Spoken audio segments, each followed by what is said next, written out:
Hello everybody, this is our video number 3 on the same topic, the probability, but it is our class number 4. And in this video, we will discuss how to determine the probability value of a particular event which is associated with a particular sample space of any random experiments. So, if you consider a event, any event A, and the probability of this event A is can be retained in that form, and it is nothing but the probability functions. And the formula is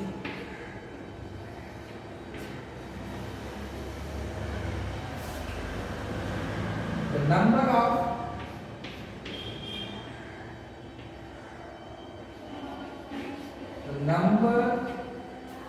of favorable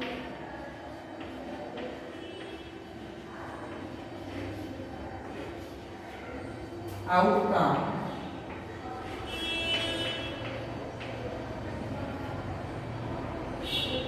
of an event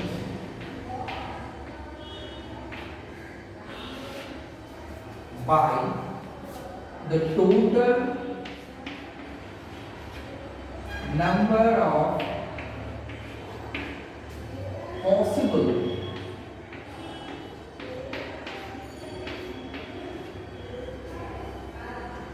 possible outcome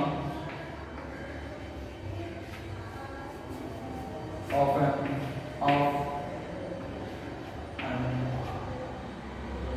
experiment, of any experiment.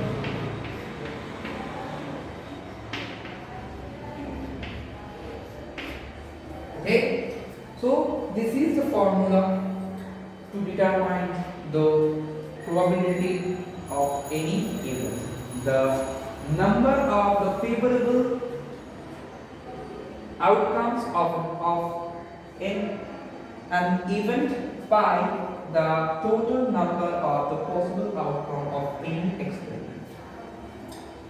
And in our earlier class, we already know that the probability of any event always belongs to this range. That means it is less than equal to 1 and the greater than equal to 0. That means the probability of any event always gives the non-negative real numbers. And this is the first property or the characteristics of the probability. Next one, the probability of any sample space is always 1. Third one, if you consider a sample space is, and this sample space is associated with n number of events where I is 1 to n. So the probability of A1 plus the probability of A2 the probability of AN is always okay. Fourth one, the probability of A union B is equal to the probability of A plus the probability of P minus the probability of A intersection B. This one is very important and it is similar to the as I said. The probability of A union B means the probability of A or B is equal to the probability of A plus probability of B minus the probability of A and B. But the probability of A union B is equal to the probability of A plus the probability of B when A and B are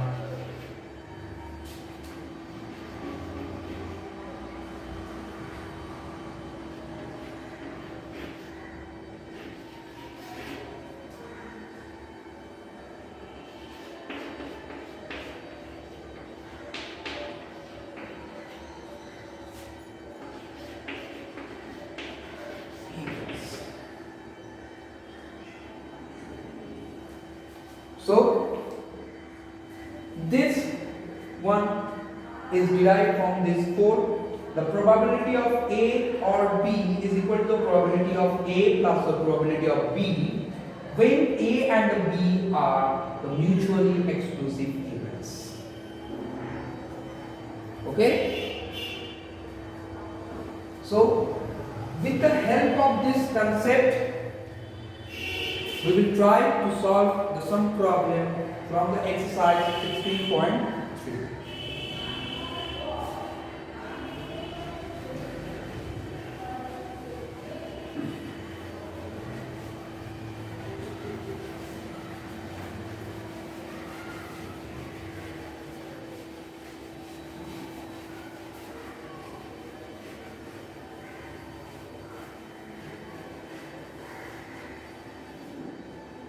Before we go into the problem, the first another thing is the probability of any event plus the probability of the complement of that event is always 1. And from this we can derive the probability of A is equal to 1 minus the probability of A complement, and another form the probability of A complement is equal to the 1 minus the probability of A. These three are very important. Okay? So with the help of this concept, we will start the exercise 16.3 from NCERT.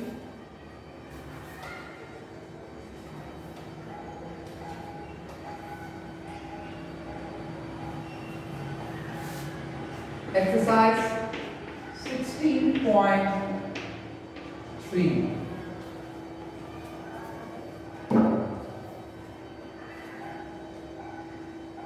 Question number 2. What is the question? The question is, a coin is tossed twice. What is the probability that at least one tail occur?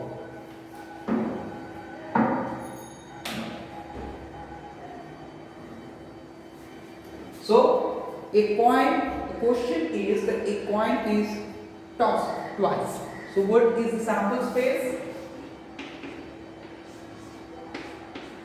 Head, head, head, tail, tail, head, tail, tail. So, this is the sample space for this particular experiment. And our event is, suppose we consider a event, let E be the event, and event the at least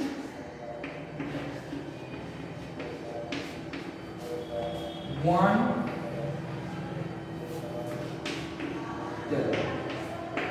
occur. So this is our event. So if you compute the probability of this particular event, that means the favorable outcome of this particular event is at least one tail. That means the minimum one.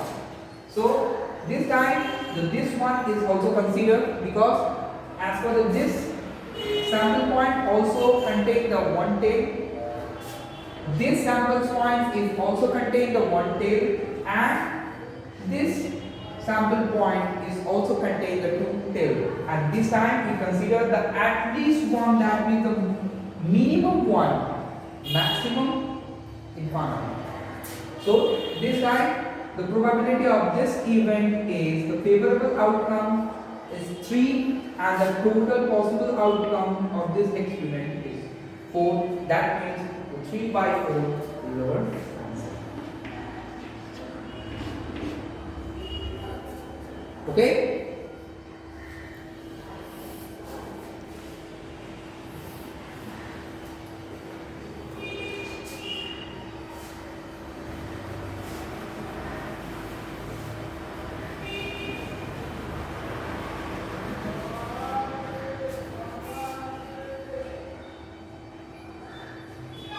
Question number 3.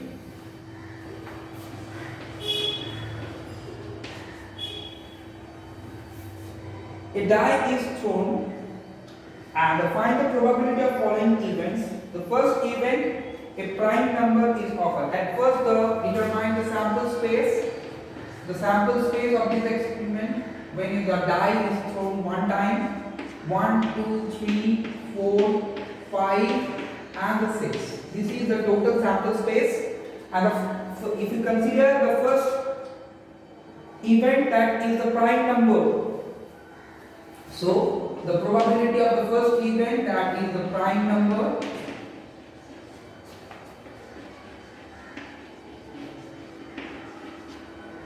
and in between all the possible outcome, the prime number is 2, 3 and 5. That means the total number of favorable outcome of this particular event is 3, and the total possible outcome of this particular experiment is 6. That means it is 1 by 2. This is for 1. 3, 1. Next, a number greater than or equal to 3. The next one, a number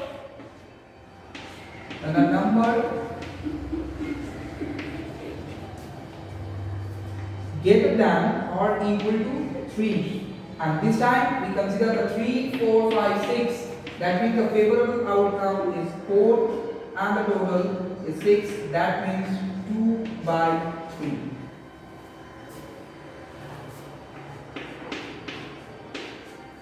Third one, a number less than or equal to 1. So a number less than or equal to 1, and as per this event, the favorable outcome only 1, because this one only satisfies this conditions, the number which is less than or equal to 1. That means the 1 by 6, the answer. Next, the 4. A number more than 6.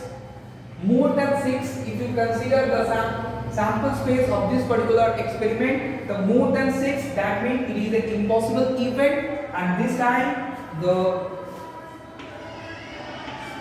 number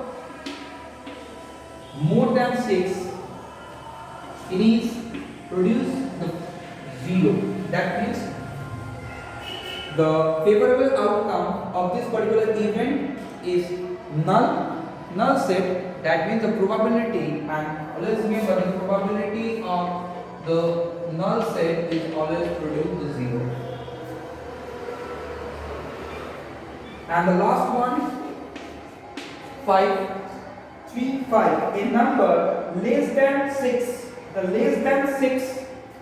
So the probability of a number which is less than 6, and the favorable outcome for this particular event is less than 6 means we consider 1, 2, 3, 4, 5. So total number of favorable outcome for this event is 5, and the total possible outcome of this experiment is 6. That means the answer is 5 by 6.